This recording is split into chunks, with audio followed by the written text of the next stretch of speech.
This week is Independent Venues Week in the UK, an initiative and series of gigs arranged across the country to promote the richness, diversity, beauty, and let's face it, sometimes sticky carpets of Britain's independent music venues. The corporate world is creeping into the ownership and running of venues, no surprise there. Live music is big business, in rude health, we're told. But what of the independent, smaller palaces of pop, Casbahs of rock, arenas for electronica? Places where the singular visions of folk with an ear attuned to a certain style or the local community want to do the business putting on live music. One man whose band has benefited from their local venue, in this case Oxford's Jericho Tavern, is Colin Greenwood, bassist for Radiohead. Colin came into Midori House to talk live, local and why it matters. One of the most important things is that we should give intention and respect to the individuals, the brave men and women of the gig scene who put on the shows, who curate, who put together a bill of local bands perhaps on a Thursday night with a promotion.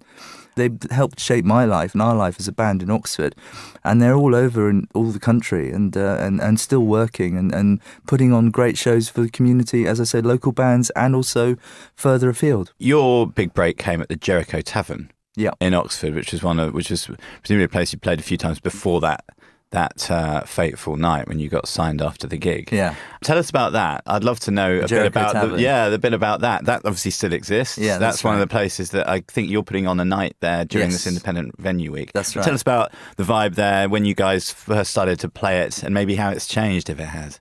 How has it changed? They haven't put any kind of lifts or made it any easier to like lug out amplifiers up the back stairs. It's pretty much the same. There used to be a shocking mural on the round the corner at the top room with like of us and Supergrass and maybe some other local rock luminaries. But thank God someone's painted it over. But they were trying to support a local artist. Yeah, I don't know. But it's pretty much the same as when we first staggered up there in like the first gig we did was 87, you know, before we were called Radiohead and we were called On a Friday, and there were two other bands on the bill, but they were the same band, they just changed their name. And that's clever. You know, it's very clever. It was very good. Yeah. But the guy who promoted it, who did the sounds, this guy called Mac, who is like this amazing character who, you know, gave us our break, famously punched one of the guys from Birdlands and broke his nose because he was trashing the gear. So you wouldn't mess with Mac, but he gave local bands a chance and a break, you know, and he also got like really cool bands to come and play there, like Pulp, Primal Scream, Giant Sand, Jonathan Richman. And, you know, listening to all these bands who are going to be playing at the end of the month in Oxford at the Jericho, what struck me is like just the diversity of styles and influences, you know. I suppose it could have been the same in the 90s too. It was probably a bit more rockish, but there sort of seems to be 80s flavours coming through now. So I think that's exciting. You know, I think you should celebrate the fragmentation of taste that seems to be happening with like all these new artists. And that's an amazing thing that just some of the names you've mentioned there clearly went on to great things, and even the ones that didn't clearly made the scene exceptionally interesting and rich and diverse. Yeah. You mentioned Mac, the guy at the Jericho Tavern in Oxford who booked you. That's right. Presumably people are attracted to play at, even if they've got a fairly personal and unprofessional door policy. Yeah, that's right. Yeah. People want to play for people like that, don't they? They want to get behind. They want to kind of feel a bit of the vibe of a place like that. That's right. Yeah, he famously like I said, around 30 A&R men came to see us play in the summer of like 91. He made them all pay. We played his birthday party and we did like a sort of medley of Hooked On classics, and sort of as a sort of tribute to him and his booking skills. Yeah, fantastic. Booking skills. Yeah. The man with the red telephone. That's right. Yeah.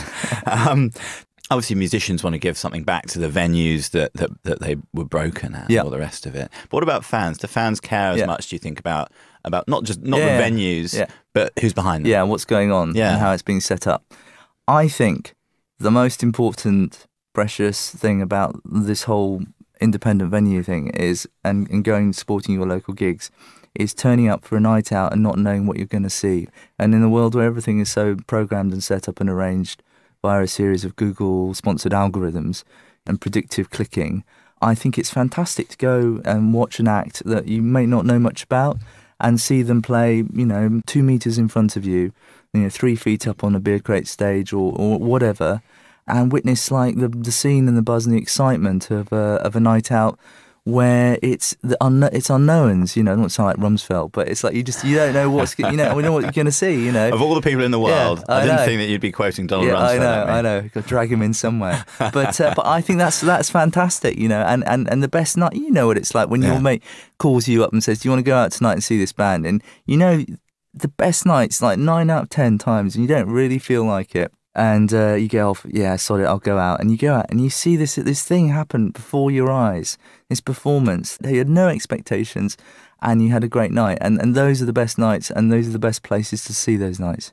It's UK based at the moment, but I think wouldn't mind spreading its wings internationally, I guess. Yeah, I think, well, speaking like for Radiohead, when we started, we played a whole bunch of independent places in America. Mm-hmm. It was like a passport to all the towns and cities that we visited, you know, in the same way that, you know, all the clubs that are still going strong in the UK, like Southampton Joiners and the Jericho Tavern. You know, I love the names of these places, the Princess Charlotte, the Duchess, the Adelphi. They all like, sort of bespeak of exotic evenings, you know, and these sort of in post-industrial urban town, you know, like Jericho Tavern set in this sort of terrace row houses. It was all the accommodation for the Lucy leather tanning factory, and the Jericho is in Walton Street or in Oxford, which is also used to be famed for being an old red light district. So, you know, all these places, it's just a fantastic connection with the history of the places, but also like going forward with like the next generation of fans and supporters, you know, exciting, sharing live music. And I guess the ghosts of some of the greats that have gone before you in some of these places as well, right? When you're in a scrappier dressing room, at least you're kind of going, man, you know, at least, as I say, Jonathan Richman played here, you know, all these people that went before you. That must be a nice... Primal Scream, right. And, you know, Primitives, I mean, so many people. And, you know, going back to my friend Mac, he was the first guy, he put on the White Stripes and the Strokes in Oxford, their first shows. So, you know, it's like everyone wants to check out what the next big thing's going to be, when it's going to be coming down the road. And you can do that by going to your local gig and seeing what's coming up. Just look at the flyers, look online, check it out and go. Colin Greenwood, bassist for Radiohead, voice of Independent Venue Week. Thank you so much for your time today. Cheers. Pleasure.